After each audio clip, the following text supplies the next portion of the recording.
Good evening, everybody, and welcome back to the Bundesliga Show, brought to you by Over the Bar. I'm checking in this evening for some match week 33 reviewing, joined this evening by Petre. Good evening, Petre. How are you doing? Good evening, Rory. It's been a fantastic weekend of football on the world's best footballing beat through all three professional tiers, and looking forward to discussing it with you. Yeah, absolutely. So no Mark this evening. He's enjoying his jollies. He's been around the world and back again. So he is absent this evening. So hope you've enjoyed your break, Mark, and we'll look forward to having you back on the show in due course. Otherwise, loads to get through, as Peter mentioned. We're going to start with Peter's Kiosk Club. Very kindly sorted that out for us, and then we'll be rolling through what's been a really interesting weekend of footy in Germany. Obviously, one thing to maybe kick off with and start with a congratulatory sense is congrats to Holstein Kiel and St. Pauli for confirming their places in the Bundesliga for next season from this weekend. Them both having fantastic scenes across the weekend. So we'll be seeing Kiel and St. Pauli in the Bundesliga. Kiel, obviously, for the first time. So very much look forward to getting to know both teams a lot better and wish them well for the forthcoming new season. Really look forward to covering them as well. We're going to just get straight into Kiosk Club, and then we'll run through what obviously has been happening across this weekend. Over to you. Just before I do, bit of housework as always.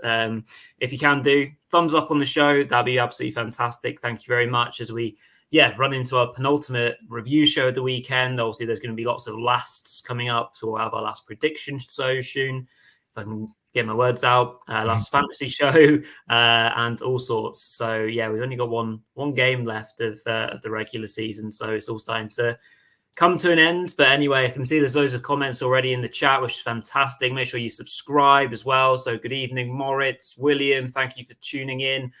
Jay, aka FPL, Gunnosaurus, Aaron as well. Thank you everyone for tuning in. Let's get stuck into it. So Peter, over to yourself for a bit of Kiosk. Well, thank you very much. And first and foremost, I did want to draw attention to the fact that we did get our first, our two automatic promotions confirmed this weekend, and both the Frankfurter Allgemeine Zeitung and the Süddeutsche Zeitung, the two major highbrow papers of record in Germany, are keen to welcome Kiel. And it's right up here above the fold. Kiel is above the fold, where St. Pauli is below the fold, because the Kiel story is a much, much bigger story. And that was, of course, the case here in the Frankfurter Allgemeine Zeitung as well. The reason for this being is that Kiel is actually the first club from the former Danish territory of Schleswig-Holstein to be represented in the Bundesliga. This is the last German state to find Bundesliga representation of the 16 German federal states that there are. So that constitutes obviously some pretty big news. If I may get a personal plug in, I was so very pleased to buy the Rheinpfalz this morning, and the FCK is leading, because after Eintracht Braunschweig's victory over Wien Wiesbaden on Sunday, our safety from relegation was guaranteed. That is great news, not only for myself as an FC Kaiserslautern supporter, but also Mark and I are both overjoyed that both Nuremberg and Kaiserslautern have managed to hold the class this year and continue our rivalry in our vlogs next season, just as we did last season. And now we get to the point that everybody is surely buzzing about. We can already see it being buzzed about in the comments section, and that is Erste FC Köln's improbable comeback against FC Union Berlin. They have given themselves a lifeline. A lot needs to go right for them too, but that is the most sensational story of the weekend. The front page of the Bild am Sonntag reads, Köln hat noch Bock.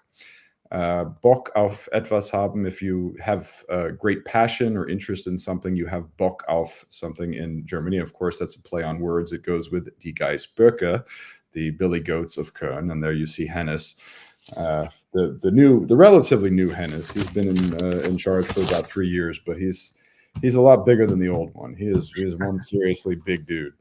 And the Hennes cam in Köln, you can just see how big he is whenever watching that.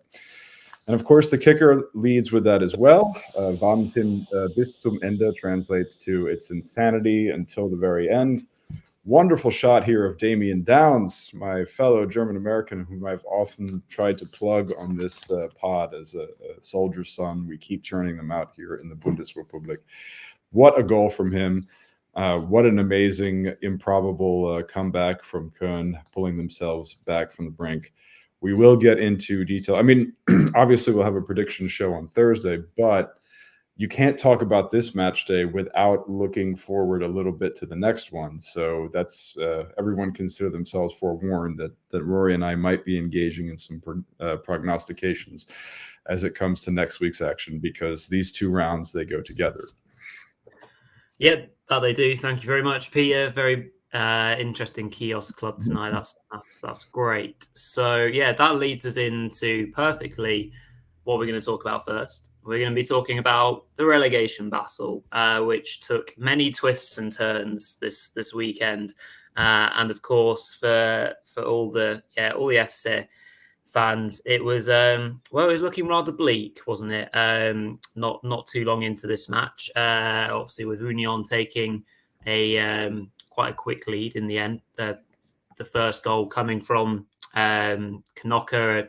A good corner that was whipped in, and Knocker actually getting to it and glancing it past Schwaber for making it 1-0. That was soon followed up by more trouble from a set piece point of view, as Duecki's header was headed back towards goal, and Ali Du, who has showed promise and been quite a bright spark for Köln in recent weeks, maybe didn't have his best outing in that time, with a really silly outstretched hand, which obviously was checked by VAR. And was it Dennis Eitiken who was doing that match, I think? Obviously one of Germany's most prestigious referees, and he pointed to the spot, which the rest of the business was done by Kevin Volland, making it 2-0. And at that point early on, because a lot of people did fancy Union, before this match, Peter, because of what we saw towards the end of the Balkan match. So you're piecing the second half of the Balkan match and then this first period of play again against Köln, a 90-minute block of goodness, but unfortunately it's not in the same. It wasn't in the same match, and it started then to slightly unravel. I mean, I think it's a really big point to say that the first Köln goal comes before half-time, and that belief is ignited from amazingly stupid play on the corner from was it Kadira who fouled Hoopers in the box? Yeah, actually, if I may, I mean, Dennis Eitiken is one of my favorite German Schiris, and he is very prestigious and very respected. I do believe that foul that he awarded was sort of a give back call, because Kadira initially hit Waldschmidt with an open sole, I think, in the 5th, and was not carded. Right. And then the Kadira foul was interesting because Kadira had his hand on the shirt of Timo Hübers, but Dennis Hussein Basic threw a block on that. So it was a really weird play in which you saw Kadira actually go flying, but then be called for the penalties. And that's one of the reasons why I think Eitiken had a good match, because he missed that early call, but then he gave it back when Kadira didn't get back into form. Yeah, no, it's a good point that you raised, in fairness there. But obviously the penalty was tucked home by Florian Kainz for 2-1 at half time. And obviously thereafter the drama wouldn't come till much later on in the match, of course. But there were chances for both sides prior to that. I think there was a couple of chances, one for Finkgrave, one for obviously a great one for Ali Du wasn't there, which he wasn't able to put away. Twimel hit the crossbar from a Goosen set piece. So again, both sides, coming really close, and then obviously we got this amazing finish and spectacle at the end of this match, Peter. Obviously, Köln had brought on the cavalry, Mark Hoot and Damien Downs were brought onto the pitch, and both obviously ended up having a real big impact in this kind of late phase of play. And what did you make of that finish to the match? I mean, it's probably fair to say I wasn't expecting it.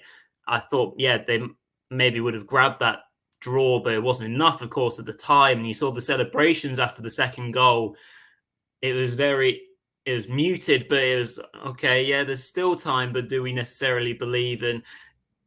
But yeah, they somehow by hook or by crook got there. I mean, what were your thoughts on the ending in particular? It was just crazy. Absolutely insane. As as they were trying to score goals late in the match, it reminded you a lot of last Saturday night's affair against Freiburg, in that they didn't, they just didn't have the quality. Maine was trying, Ali Du was missing. There was nothing going on until it was Marvin Schwebe who came forward to take that advanced free kick. Mark Uth just sort of threw a random ball at goal, and Tigges with a very astute and very, very alert deflection there into the net. That was an excellent heads-up play by him, ironically enough, using his head. And then you had an attack from Union in which I believe it was Andres Schäfer supplied a very, very poor finish. Schwebe kickstarted the counter, and Union weren't set. They weren't marking. And it was then Maine on the left. He'd spent most of the match on the right, whipping in that cross to Damien Downs that was finished off. And that was simply amazing. I was so excited that I didn't even realize that Union's loss had guaranteed Gladbach safety. Yeah. I was so incredibly excited that the article that I initially wrote said that Gladbach weren't safe yet. I had, when you get lost in the excitement, it's kind of hard to get your footballing arithmetic right. That's how enthralling this was. So, I mean, it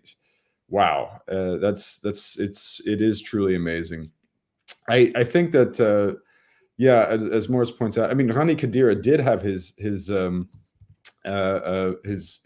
was tugging Huber's shirt. That was undeniable, but I didn't see him take him down. I saw Dennis Hussein Basic throw that block, but again, it was a give back call from Eitigen, because Khedira should have been carded for that early tackle on Waldschmidt. He could have even been given a red for that. That was horribly, that was a missed call from Eitigen, but he gave it back. That's what makes a good Schiri, is he realized his mistake and he sort of gave it back on something that you could call a 50-50. They still have a long way to go, Köln, and after a lot has to go right for them to reach that relegation playoff place. Yep. And they did lose. I think it has been confirmed that they lost Fink Gräfe to injury. Who is and Waldschmidt also is not going to be available for the season finale. If Mark Uth and Damien Downs start together up front, who could have any complaints about that? Why not at this point? Waldschmidt's replacement was Linton Miner, if I'm right, and he made great work for the third goal. The third goal doesn't happen without his directness and his cross for Downs to head in. If Miner can play like that, that's a positive, because I've always quite liked Miner. I like as a player, but he's not a consistent player at the end of the day, or else we'd be talking about him more. And he'd be doing better from a goals and assist point of view. But that was really nice play from him, really, really direct and brave. And Downs had, good movement. And obviously he wasn't going to miss from there, and he made sure of it and made a really good finish. It was really interesting, remarkable finish to that match. And as you say, the result of Union losing means that Gladbach are indeed now safe from a relegation point of view, or a playoff spot, especially alongside their draw with Frankfurt, which we'll touch on a little bit later on, maybe not in as great a detail as this one. Right then, so permutations. time, perhaps, especially around these two. We can talk about Mainz and magnificent Mainz and Balkan. We'll tie them in a sec. But for next week, obviously, Köln next up. Right, let me just get my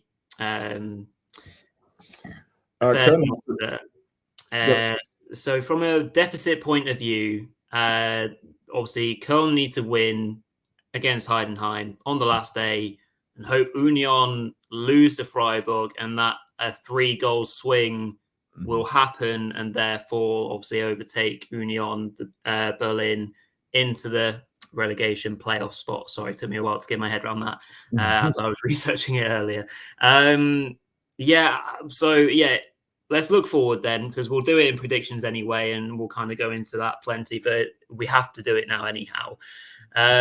Peter, from your perspective, I mean, what's going to happen? Is the miracle going to happen?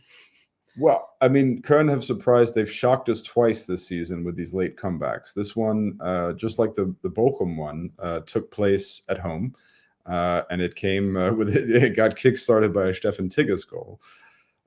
They are, of course, playing away from home against the Heidenheim side that still has something to play for. They still have a potential of qualifying for Europe. And Union are at home against the Freiburg side that have been, well, inconsistent is almost putting it mildly. I mean, Freiburg are in pole position to get Europe, so it's entirely possible that Freiburg could beat Union. Yep. Do we get that 3-goal swing against a very good Heidenheim side? I mean, we shall see. And it's worth keeping close tabs on. I mean, we already know that Finklefer and Waldschmidt are not available. But with Uth, you never know if he's going to be available or not. He does have that pubic bone issue. So, I mean, whatever you hear about him, you just never know. It's always a game time decision. I think, to my knowledge, everybody else, Schmitz and Martel are going to be suspended after picking up yellow cards, if I'm not mistaken. So they have to find a new midfielder and a new right back. Maybe it's time to dust off Rasmus Carstensen. I don't know. But you got 2 injuries and you have 2 suspensions. And Lord knows what could happen during the week. I mean, Chabot has had injury problems. Finklefer's presumed replacement, Pacarada, has also had injury issues in recent weeks. So it's worth keeping a very, very close eye on how injuries are going to shake out here. Union, we know, are missing Rani Khedira for their season finale because that 5th yellow card that he booked up incurs suspension.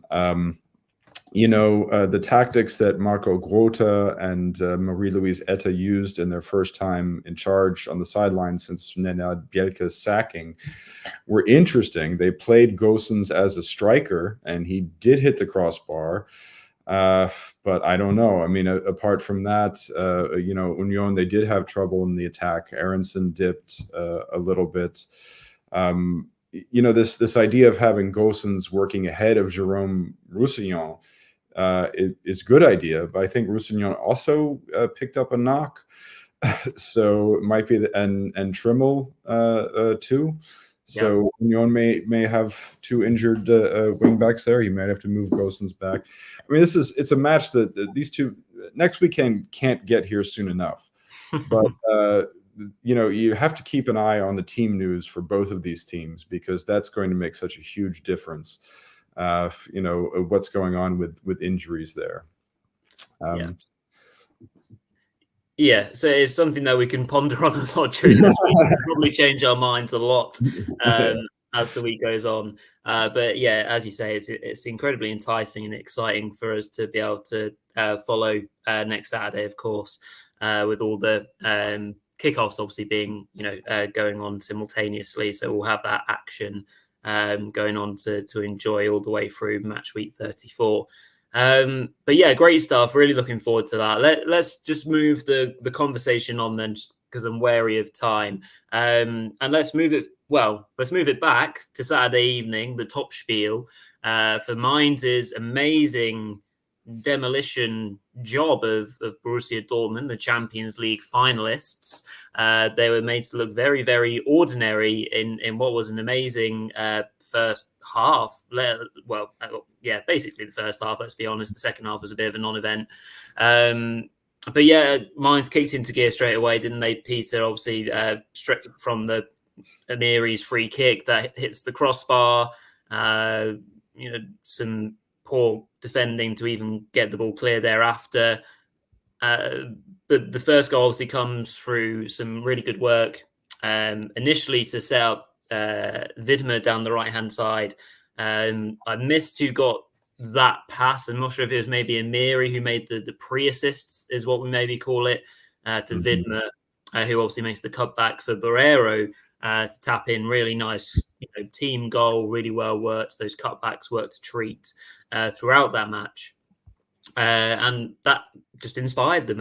I feel like Barreiro, Amiri, Lee, everyone really, from a Mainz point of view, were on it.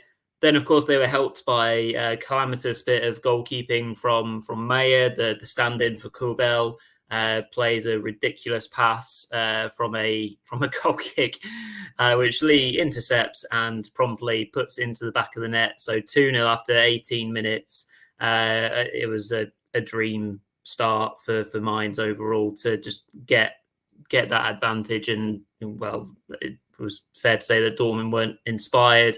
And then Mainz again just picked them apart. Nice bit of play again down the right-hand side. Similar style, but this time it's Lee getting on the end of the cutback for 3-0. And they just blew Dortmund away in that early stage. And Dortmund were not obviously ready for it. It's something that we talked about a little bit in the prediction show, wasn't it, Peter? In the fact that we can see that Dortmund will shift a few players around, and how inspired will they be with this particular situation against a side that desperately need to win. We talked about the past, between these two, and obviously their last meeting last season on Matchweek 34, which prevented Dortmund from winning the league, and they did the business so very well in this one and got an amazing victory, which takes them out of trouble for now, at least. Well, what did you make of Mainz's spirited display? Well, as you mentioned, it all begins with the Dortmund squad rotations. Everything was rotated. Nico Schlotterbeck was the only player from the Champions League lineup that was on the pitch. And even Alexander Meyer, the backup keeper with that howler, was the one that allowed Jae-Sung Lee to score his first goal. He completed a blitz brace 2 minutes later when absolutely nobody in yellow was interested in marking anyone. They were totally shell-shocked. Mainz came out of this. I mean, they came storming out of the gate. They hit the post twice. Amiri hit the crossbar with a free kick, and then it was Widmer, I think, who hit the post shortly thereafter. Yeah. And the first goal came with a courtesy of a passing error out of the back from Mathieu Moret, whom I think it's fabulous that he's still playing football, given all of the injury problems that he's had. I mean, he's missed, 2 full years, and he had another injury setback earlier this season. But Dortmund had the B squad out there, and they quickly got overrun and looked like the C squad.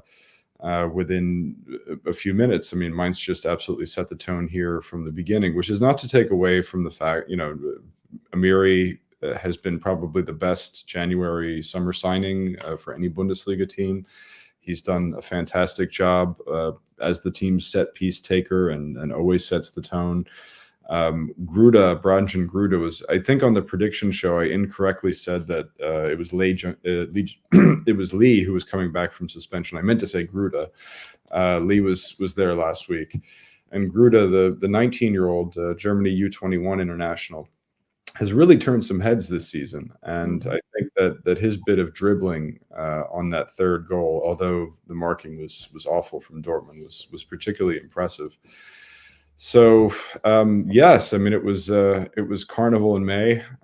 There you got to hear the Nahala Marsch 3 times in one half, and as you pointed out, I think pretty much everything after the 23rd minute was a non-event. Well, no, they traded distance efforts. Zentner made a quality save, and Meyer made a quality save before the half was out. But yeah, then, I mean, the game was over. There was no point in anyone risking injury at that stage. So it was pretty much a non-event. And that was, I mean, Nico Schlotterbeck is big news in Germany. It was leaked that he has been called back to the national team for the first time under Bundestrainer Julian Nagelsmann. He got Bochum were not very kind to him, because after the Champions League win, he promised that they would give it their all against Mainz in order to help his slightly older brother, Kevin Schlotterbeck, who plays for Bochum, avoid relegation. And, well, it didn't quite work out that way. So,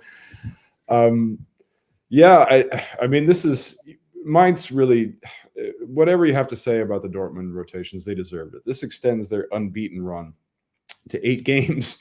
And we were talking a little bit about on the prediction shows, like, how ridiculous would it be if Mainz were in the relegation playoffs, you know, with a 9-game unbeaten run.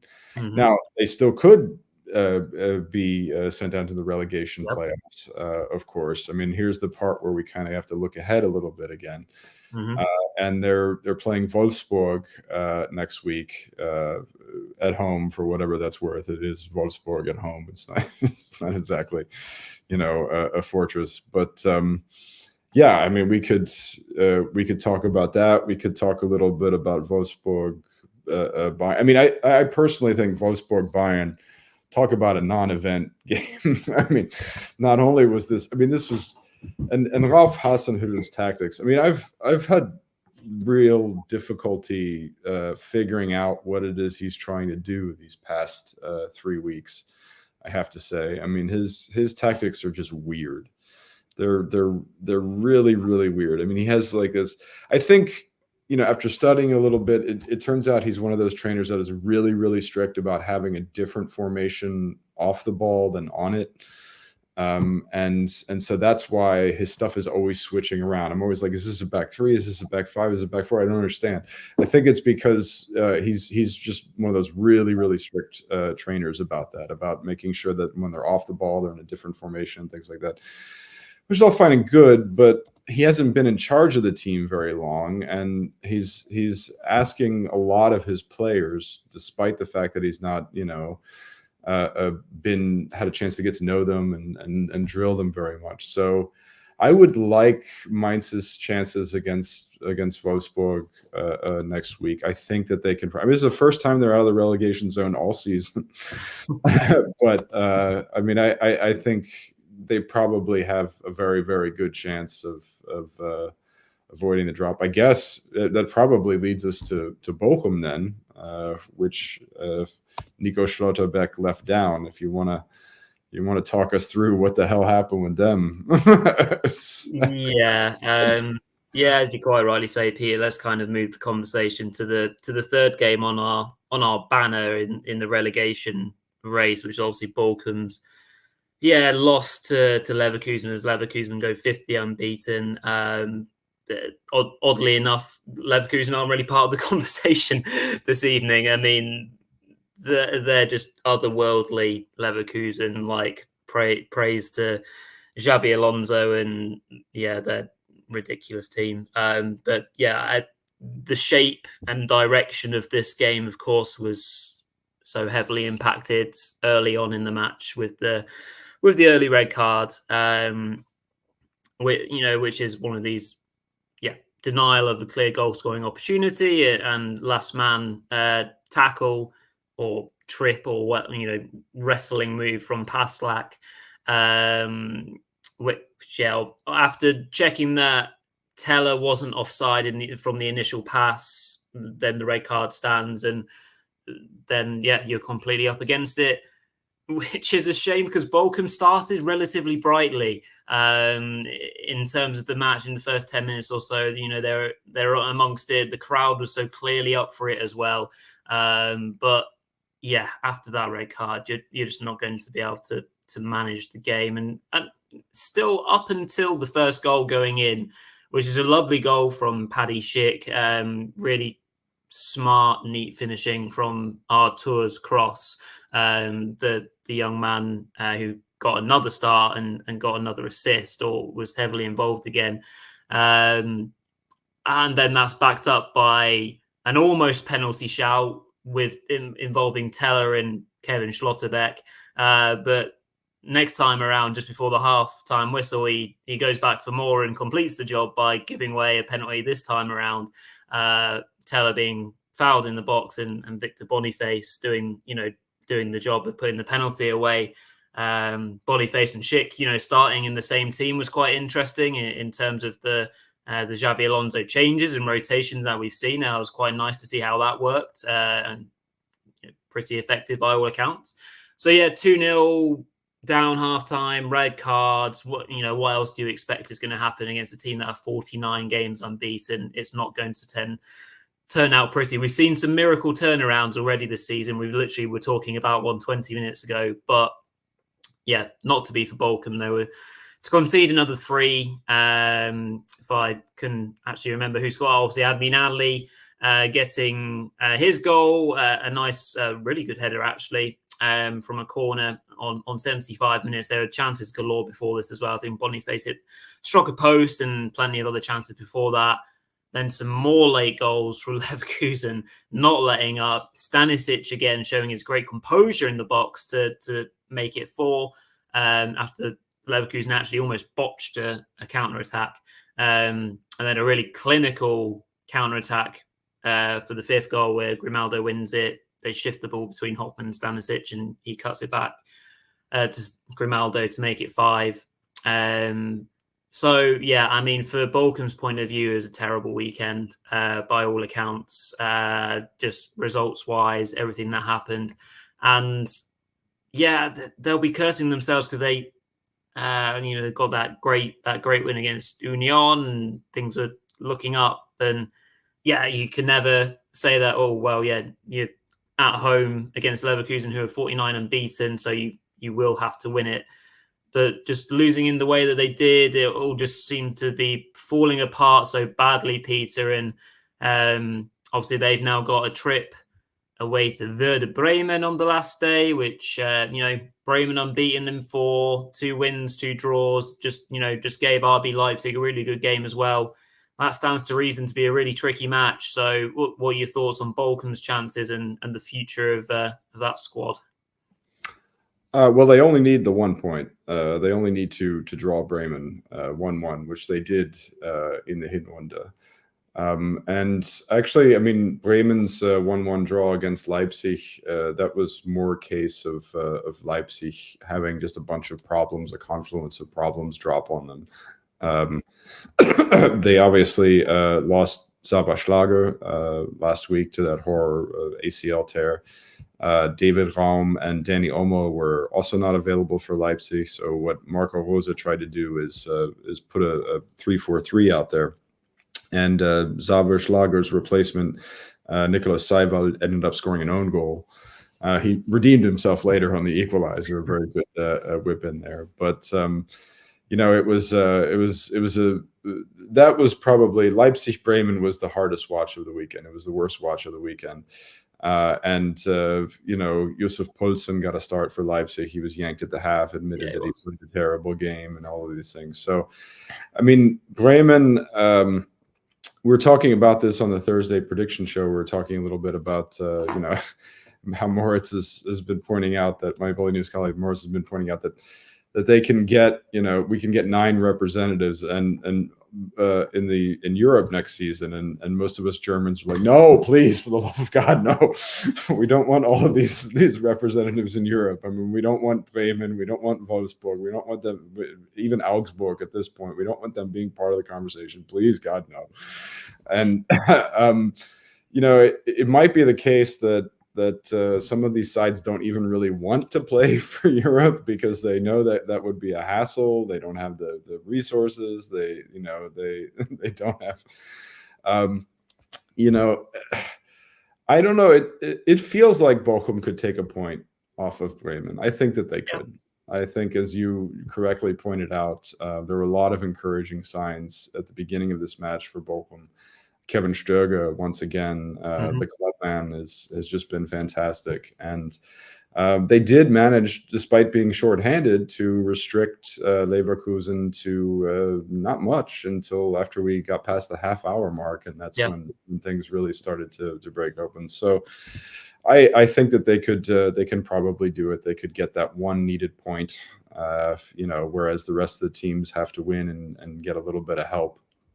I mean, I think they have what Germans call the match ball, which is an English phrase that a little bit like trainer, that doesn't, I mean, it's an English word, but trainer, of course, means head coach in German. Match ball means match point. Germans sometimes take English phrases and just go ahead and use them as their own. And why not? Why not? Of course. So they have match ball, match point, any way you want to put it. They another way of putting that, I suppose you could say, is they control their own destiny. And for a team that can control its own destiny and just needs a draw, I think that they can probably get one off of Bremen. I don't know why. I don't see any motivation Bremen would have to try and play for Europe next season. They have a little bit of extra cash from this additional change in the front office. This is not the season for them to try to build up a European squad. They want to maybe try to fight for that next year. So Bochum could probably pick up that point, would be my preliminary prediction. Yeah. Well, it's clearly a dangerous thing for German sides. If we're talking about the misfortunes of a team, how can we not ignore what's happened to Union Berlin this season? Right. They've been in the Champions League after a historic season gone by, and what has happened to them this season through the summer signings that we've seen and come and go already, how it's just all not fit together. They had an amazing time in Europe. You can't not say that. And they played really well in Europe as well. They were so unlucky, conceding quite a lot of late goals throughout the group stage to not, get any further, but nor that would they have expected to. But it's had such a negative impact overall on the season. So like you say, Peter, some teams might be playing to almost not get in Europe. And you have to be careful with what you say in terms of the players' motivations and the team's motivations, because you can never assume that, because every team should always go out there to win. Teams should want to be in Europe for the prestige and the extra cash flow. But is it enough extra cash to be in the Europa League or the Europa Conference League to then have the squad to be able to manage both? So it's an interesting proposition for sure. That's relegation and a few other games kind of covered, and we've taken our time over it because it deserves a lot of time. And we greatly look forward to next weekend and seeing how topsy-turvy all the games, no doubt, will be in that respect. We'll just kind of we'll go over the rest of the games that happened, of course, of the weekend. So obviously there's still a few other bits and bobs to be settled. There's, of course, a race for second place at the moment, which is being contested by Stuttgart and Bayern.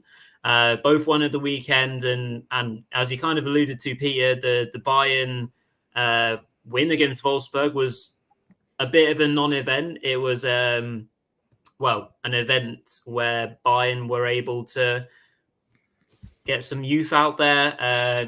We saw obviously the opening goal was for Lovro Zvonarek, the 19-year-old, making his full Bundesliga debut. Really smart play by Thomas Muller, leaving the pass from Alphonso Davies to set him up.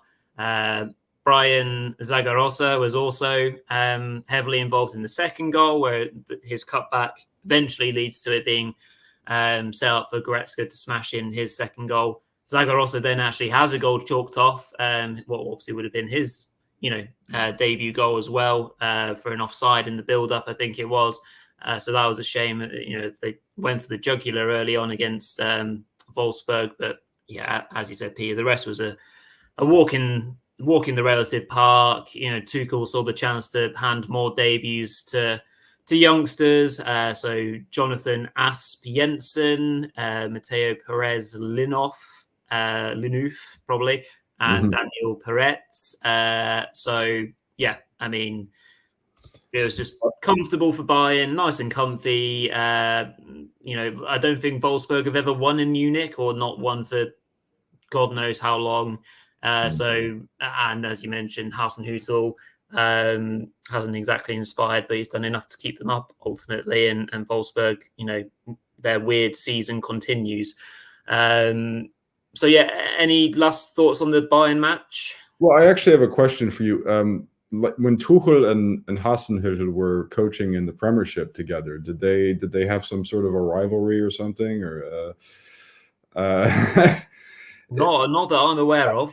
Well, because I mean that at the end of when he threw on Daniel Peretz, the Israeli international, his third choice keeper, with 15 minutes to go, that was still only a 2-goal lead. So it just, I don't know. I think it was almost like Tuchel. I thought for a second, is he taking the piss out of Hasenhüttl, or is he maybe just trying to give like a sort of a middle finger to the Bayern bosses or something? Because it doesn't matter if, the game is being sort of governed by gentleman's agreement football. Is only a 2-goal lead, and you throw in your third choice keeper cold. So, I mean, that was kind of ballsy from Tuchel.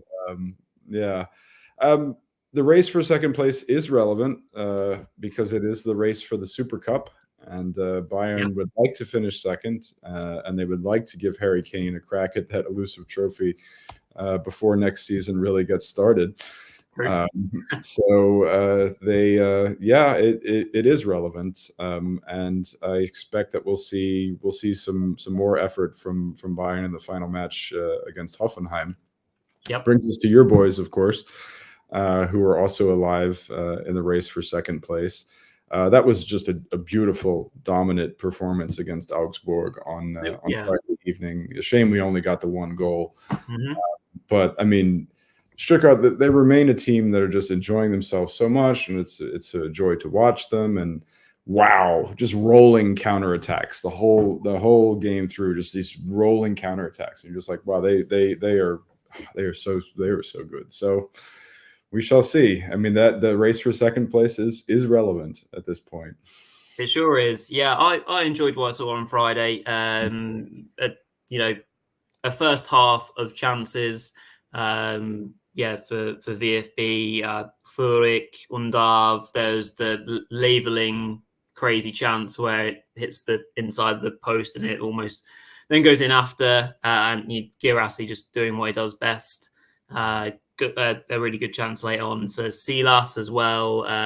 Kubek managing to make a couple of good saves. For Augsburg to keep it at 1-0, and like I say, I think 1-0 was actually quite a generous scoreline.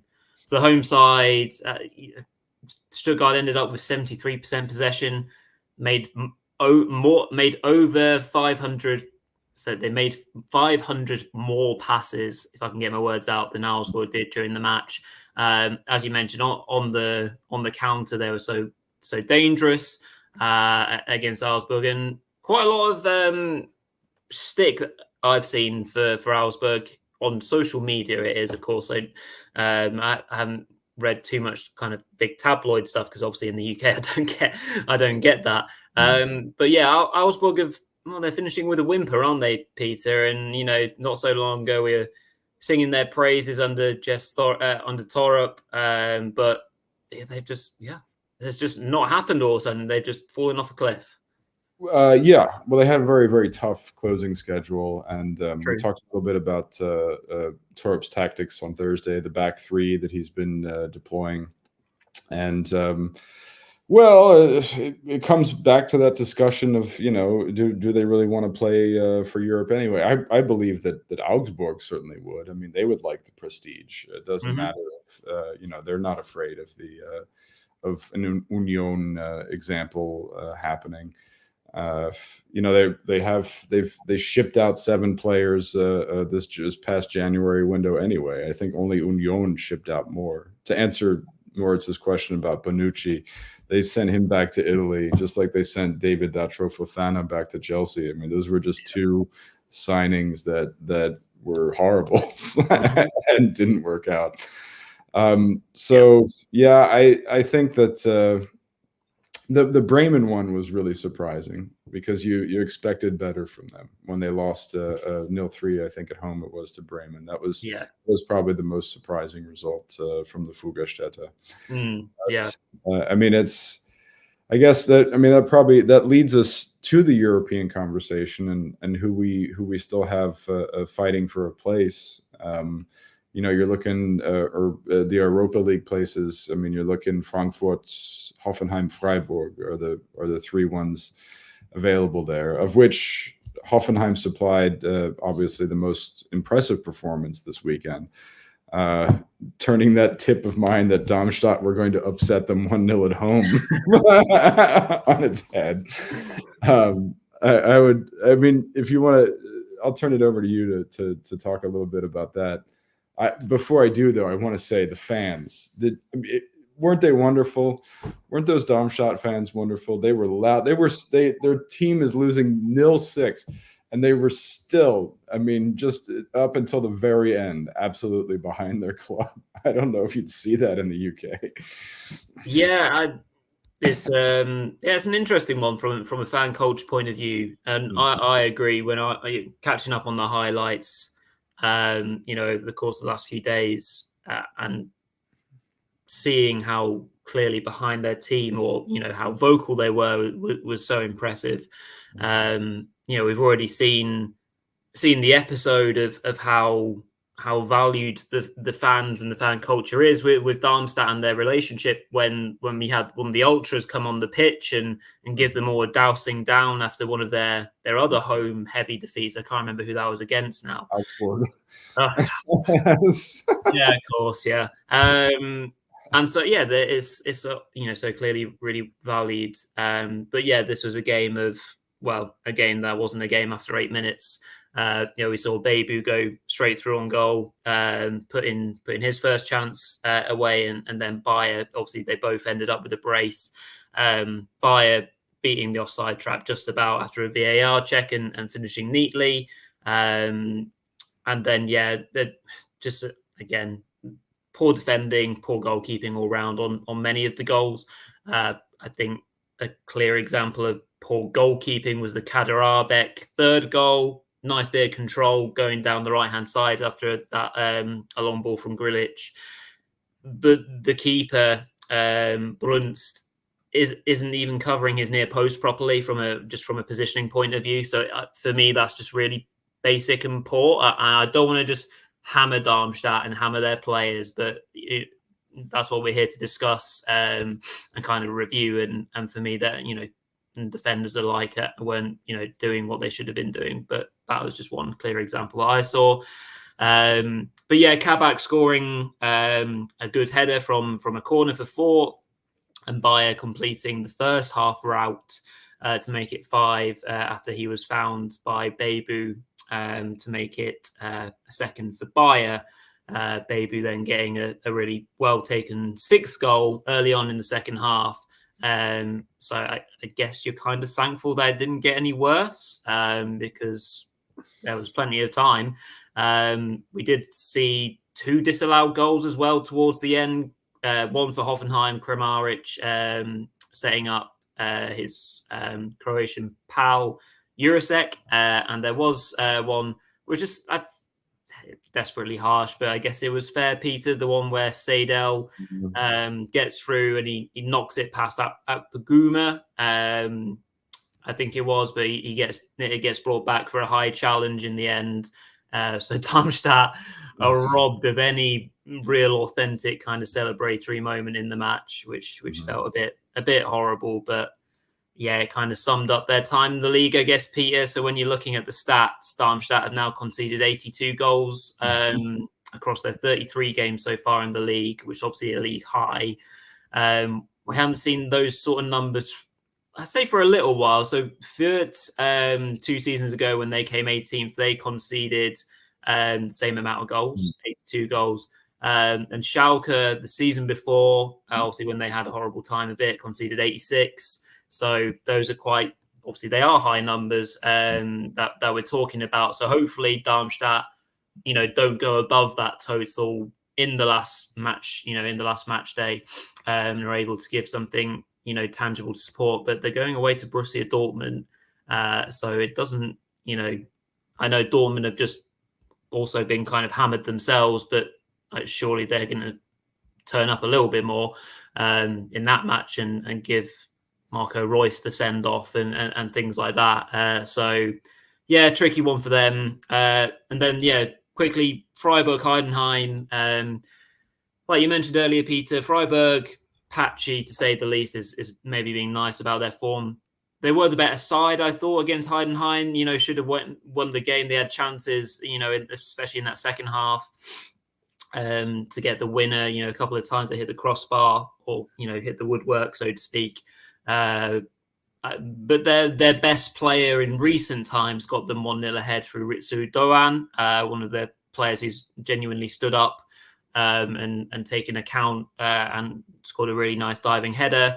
That was cancelled out by Kevin Sessa, who's come to the fore very nicely for Heidenheim in recent weeks. A really nice half turn, but really poor defending by Freiburg, Peter, in regards to the space not being closed down and poor communication on the centre half's play. Allowed him just to basically walk it in for 1-1, and Christian Streich was not given the fairy tale last win, obviously at Europa Park this time out, but throughout his entire tenure at the club. So yeah, what did you make of this one, just from a match point of view? And we can maybe pay tribute to Streich as well. Well, Freiburg certainly deserved the win. There was Grifo hit the crossbar, Salai shaved the post, Doan and the departing Yannick Keidel were very. I think they both fought until the very end. That was very important. I mean, if you look at it from an XG standpoint, Freiburg were not that high ahead of Heidenheim. I think it was like 1.94 to 1.76 or 1.17 or something like that. So it wasn't. I don't think that it was. It wasn't a case of everything not going their way. The Streich send off was. It was just typical Christian Streich. I mean, I watched the presser. I wrote it. They asked him, he sat on the bench for a little while, and they asked him, "What were you thinking?" And he said, "I was just thinking, how did we not score that second goal?" And very then nice. I asked him, "What was going through your head as you went to the Fankurve?" And he said, "Nothing was really going through my head. I applauded them. They applauded me. We had a great time together." And then he closed by saying, "Perhaps I just don't have enough space in my head." I mean, it's just typical humble Christian Streich. There was a presser a few weeks ago where he they asked him about what does it feel like to be a cult trainer? He's like, I'm just a guy who coached a football team. I mean, Mick Jagger is cult. Ronnie Wood is he listed all of the Rolling Stones, Keith Richards and whatnot. These guys are cult. I'm just a football trainer. So he's a humble look. I mean, Christian Streich is a national treasure. He is on the committee that elects our Bundespräsident, which is like our ceremonial, not the chancellor, I guess our version of the royals, if you will, the ceremonial position. So he's on there. I would vote for Christian Streich for chancellor. I absolutely would. I would, I have no problem with sleepy old men. I'm going to vote for Biden again, obviously. So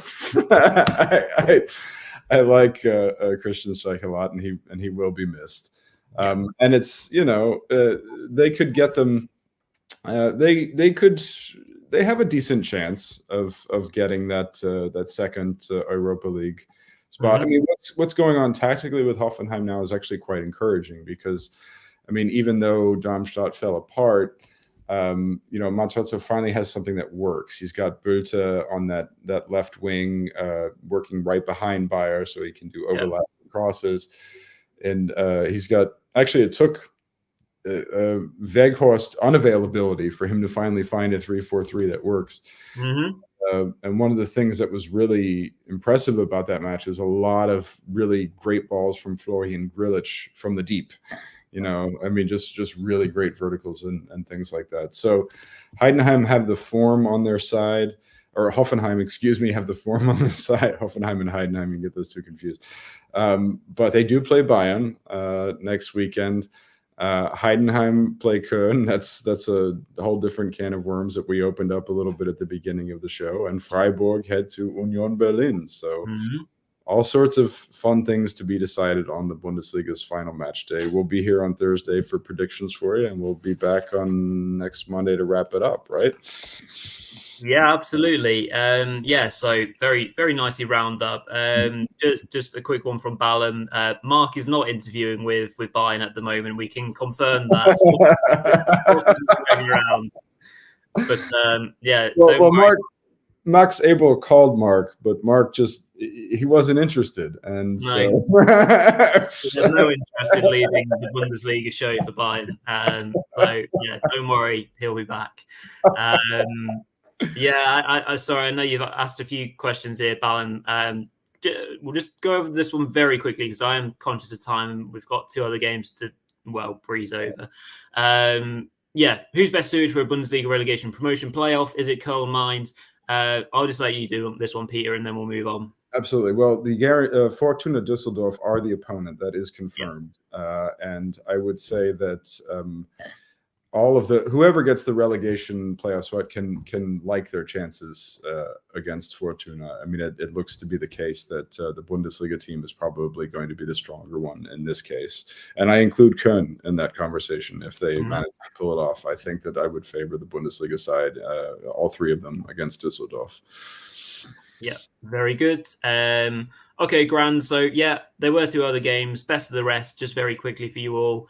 Gladbach obviously getting the draw against Frankfurt, amongst other results, helping them to confirm their safety with regards to Bundesliga football for next season. They obviously went ahead, made a pretty positive start to the game overall, and it was that man Hack yet again, the informed man, smashing in a lovely finish after some really good work by Joe Scally down the left-hand side to pull it back for him. Frankfurt got back into it via Dina and Mbembe. Nice bit of play from him, and Ekitike again involved. So good signs from him to make it 1-1. There's a really bit of bad play by Nico Elvedi in the build-up to that goal, getting robbed of the ball by Mbembe. It wouldn't have been a very pleasing aspect for that. It was quite a good first half of this game. I think and then the second half was less so of an interesting one. But both sides are just stumbling home. Frankfurt, 1 win in 8, yet somehow they're still in 6th place and might get Champions League football, which is just ridiculous. Gladbach have effectively drawn their way to safety. They haven't won since early April. So, both teams, well, I guess they'll be happy in the end with it. And then, Leipzig, Werder, as you mentioned, Peter, a couple of different changes for Leipzig, particularly in this game, which opened it up for Werder.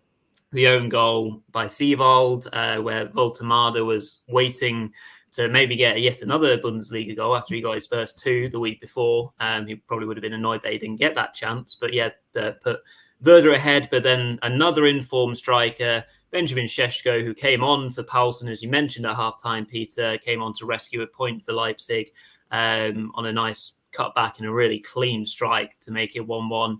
And then Galacci doing some fine work at the end to stop one of our favourites, or one of your favourites, Peter Steg, getting what would have been a late winner and would have pushed Werder forward for European football, but it wasn't to be.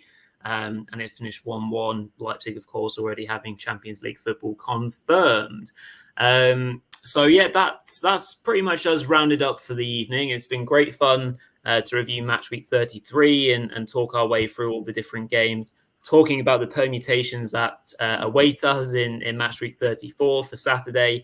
Loads to look forward to. Thank you for everyone that's joined us across all the different social media platforms on X and YouTube. Thank you for everyone that's got involved in the chat and asked questions. It's always really appreciated, especially so whilst we, driving up to the end of this Bundesliga season. So yeah, all there is left to say is make sure that you like this video if you possibly can do. Leave any thoughts or comments subsequently if you have any for us, and of course subscribe to the channel.